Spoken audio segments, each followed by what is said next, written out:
தங்களுடைய திவ்ய ஒப்பாத கவனங்களுக்கு உன் அருகாமையில் இருந்து யாரும் செய்யக்கூடிய நவ கிரகங்களில் ஒருவராகவும் உன் பாதத்திலே வணக்கம்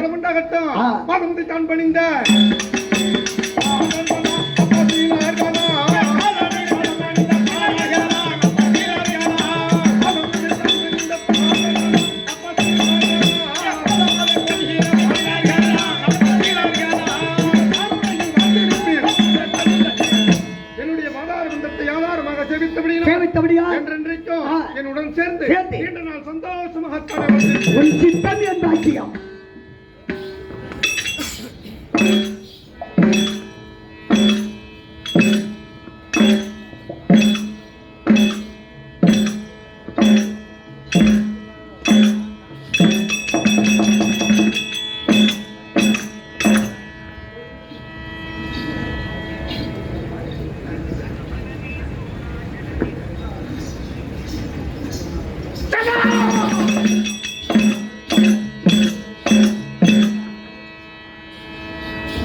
தடித்தவோர் மகனை தந்தையும் கடித்தால் தாயுடன் நினைப்பல் அணைத்தல் தாயடித்தால் பிடித்தொரு தந்தை அணைப்பல் தந்தை அணைத்தல் இங்கு எமக்கு பேசிய தந்தையும் தாயும் படித்திருமேனி அம்பலத்தாடும் புனிதாண்டி ஆதலால் நம்மை அடித்தது போதும் போதும் அணைத்திடல் வேண்டும் வேண்டும் நம்மை அப்பா இனியாற்றேன் என்னுடைய நாமதேயம் தெரியாத என்னுடைய அழகு ஐயோ என்னுடைய பிறப்பு உன் அழகெல்லாம் எடுத்துக்கிட்டு தான் போகணும்.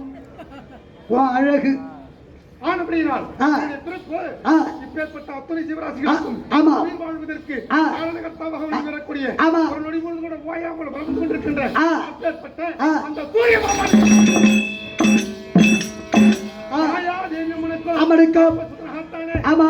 7வது நாள் சனிக்கிழமை அன்று சரியாக இரவு 12 மணிக்கு இருள் சுந்த கங்குலாய் வனம் சனிக்கிழமை சரியாக இரவு 12 மணிக்கு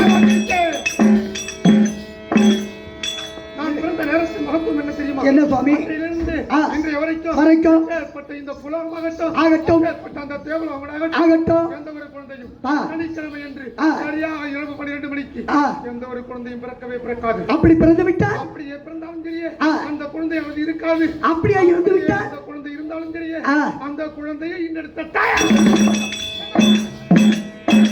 அதேஷ்டமான நாளாக இருக்குது. மகத்துவமான நேரத்தில் நான் பிறந்தேன். நான் பிறந்த நேரத்திலேயே இங்கெடுத்த தாயகப்பட்ட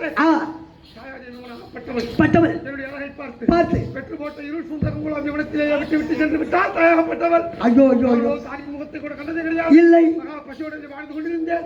அப்படியாகத்தானே தேவியாரும் பரம கடவுளம் இருந்து விட்டு சென்று கொண்டிருக்கையில் பார்த்தார் பாரதி தேவியா. கேளுங்கள் சுவாமி அத்தனை சிவராசிகளுக்கும் படிக்கக்கூடியவர் ஆயிற்று. ஏற்பட்ட இந்த ஆரண்யமான கனகத்திலே ஒரு குழந்தையினோடு குரல் கேட்கின்றது. அப்படி என்று என்னை தூக்கி சென்று ஒப்படைத்து மூர்த்தி தேவர்களோடு சேர்ந்து எனக்கு சனி என்ற நாமதேயத்தை வைத்து நவக்கிரமண்டலத்தை அதிபதியாக்கி இருக்கிறார்கள். இன்று இடத்திலே ஆ. மும்மூர்த்தி தேவர்களும் ஆமா என்னை சிந்தனை செய்திருக்கிறார்கள். ஆமா. அவர்களை காண வேண்டும். வேண்டும் மும்மூர்த்தி தேவர்களே, தேவர்களே கோடி கோடி கோடி கோடி கோடி கோடி வந்தனம். கோடி கோடி கோடி கோடி கோடி கோடி வந்ததோ நாடி நாடி நாடி நாடி நாடி நாடி வந்தோம். மும்மூர்த்தி தேவர்களே, உங்களுடைய பொன்னாப்பிடிகளுக்கு இப்பேற்பட்ட இந்த நவக்கிரகநாயகன் அடையக்கூடிய வந்தனம். எனக்கு என்ன கட்டளையோ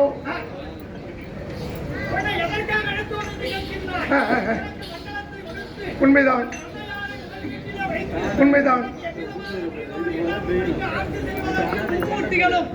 ஒரு துணையாக இருந்து உனக்கு ஆட்சி பீடத்தை கொடுத்தோம். இந்த மக்கள் நல்லது செய்பவருக்கு நன்மையும் தீமை செய்பவருக்கு நீ தீமையும் செய்து மக்கள் செய்யக்கூடிய தவறை எடுத்து காட்டி மக்களுக்கு கொடுமை என்று சொல்லக்கூடிய ஒரு வார்த்தையை கொடுத்து ஆண்டவரை சீர்திருத்தம் வள்ளுவருக்கல்லவோ உனக்கு இந்த பொறுப்பை கொடுத்தோம். தங்களுடைய கட்டளையை என்றைக்கும் கடமை தவறாமல் பிடித்து பஞ்சமாகாமல் பிடித்து இந்த புலோகமாகட்டும் அந்த தேவலோகமாகட்டும் என்னுடைய கடமையை நான் சரியாக செய்து வருகிறேன். ஆகட்டும், தற்பொழுது நடந்து கொண்டிருப்பதோ கலியுகம். ஆமா, இந்த கலியுகத்துடைய நிகழ்வுகளுக்கு ஏற்பாறு தாங்கள் கொடுத்த கட்டளையை தவறாமல் செய்வேன் இந்த சனியன். ஆகட்டும், தங்களுடைய யதாஸ்தலத்தில் அமர்ந்திருந்துங்கள். என்னுடைய பணி நான் ஆற்றுகிறேன். சபா! சான்றோர் பெருமக்களே, நம்முடைய கள்ளக்குறிச்சி மாவட்ட தலைவர் ஐயா, ஆட்சித்தலைவர் ஐயா அவர்களுக்கும் இருக்கக்கூடிய அத்துணை அரசு அதிகாரிகளுக்கும் இந்த 3வது முறையாக நம்முடைய கல்லை மாநகரிலே இந்த புத்தக திருவிழாவானது தமிழக அரசுடைய ஆணையோடு சிறப்பாக நடத்தி கொண்டிருக்கிறார்கள். ஒரு விஷயம், இந்த சனியன் சொன்னா எல்லாரும் பயப்படுறோம். என்னுடைய கடமை என்ன தெரியுமா? யார் ஒருவருடைய நாமதேயத்தை உச்சரிக்கிறார்களோ ஆண்டவர்களை அப்பொழுதே தொடர்வது வழக்கம். நானாக சென்று யாரையும் பிடிப்பது கிடையாது. எங்கெங்கெல்லாம் ஒழுக்கங்கள் இருக்கின்றதோ அங்கெங்கெல்லாம் இந்த சனியின் தலையை என்னுடைய கடைக்கண் பார்வை கூடப்படாது. இதன் மூலியமாக நாம் இந்த புத்தக திருவிழாவிலே செய்தி அறிவிப்பது என்னவென்றால், தனி மனித ஒழுக்கத்தை யார் கடைபிடிக்கிறீர்களோ இந்த நவக்கோள்களுடைய தீட்சண்யமான பார்வை சனியினுடைய பார்வையும் படவே படாது. இது புத்தக நிறுவனம், புத்தகச்சாலை. யார் யாரெல்லாம் கல்வி பயிலுகின்ற மாணவர்கள் தனி மனித ஒழுக்கத்தோடு அதிகாலை எழுந்து தன்னுடைய கடமையை நிறைவேற்றி தவறாமல் புத்தக வாசிப்பை மேற்கொள்ளுகின்றவர்களுக்கு அந்த பிள்ளைகளுக்கு என்னுடைய கடைக்கண் பார்வை படவே படாது. ஆனால் அப்படி படிக்கின்ற பிள்ளைகளை கல்வி சாலைக்கு அனுப்பாமல் வேலைக்கு அனுப்புகின்ற பெற்றோர்களின் மீது என்னுடைய பார்வை பட்டு அந்த பெற்றோர்களுக்கு பலவித இழுக்கத்தை அடைய வைப்பேன். அது மட்டும் கிடையாது, பள்ளிக்கு செல்லுகின்ற மாணவர்களாகட்டும் மாணவிகளாகட்டும் கல்லூரிக்கோ அல்லது பள்ளிக்கோ சென்று எந்த ஒரு கண்மணிகள் ஆசிரியர்களுக்கு இம்சையை கொடுக்கின்றதோ ஆசிரியர் சொல் பேச்சை கேட்காமல் நடக்கின்றார்களோ அவர்கள் மீது என்னுடைய தீட்சண்யமான பார்வைப்படும். யார் யாரெல்லாம் தனி மனித ஒழுக்கம் என்று சொல்லக்கூடிய சோமபானங்களை அருந்தி கள்ளச்சாராயத்தை அருந்தி யார் யாரெல்லாம் தன்னுடைய ஒழுங்கினத்திலிருந்து கெடுத்துக் கொள்கிறீர்களோ அவர்களுக்கு என்னுடைய தீட்சண்யமான பார்வை கிடைக்கும். யார் ஒருவர் நமக்கு தீட்சண்யமான பார்வை வேண்டாம் என்றால் தனி மனித ஒழுக்கத்தை கடைபிடித்து மற்றவர்களுக்கு உதவி செய்ய முடியாவிட்டாலும் உபத்திரத்தை கொடுக்காமல் தூய்மையோடும் உள்ளுணர்வோடும் பயபக்தியோடும் மற்றவர்களுக்கு மரியாதை கொடுத்து தனி மனித ஒழுக்கத்தை தன்னுடைய உடம்பை பேணி காத்து மற்றவர்களுக்கு தீங்கு இழைப்பாமல் இருக்கக்கூடிய அத்துணைகளுக்கும் என்னுடைய கடைக்கண் பார்வை படவே படாது.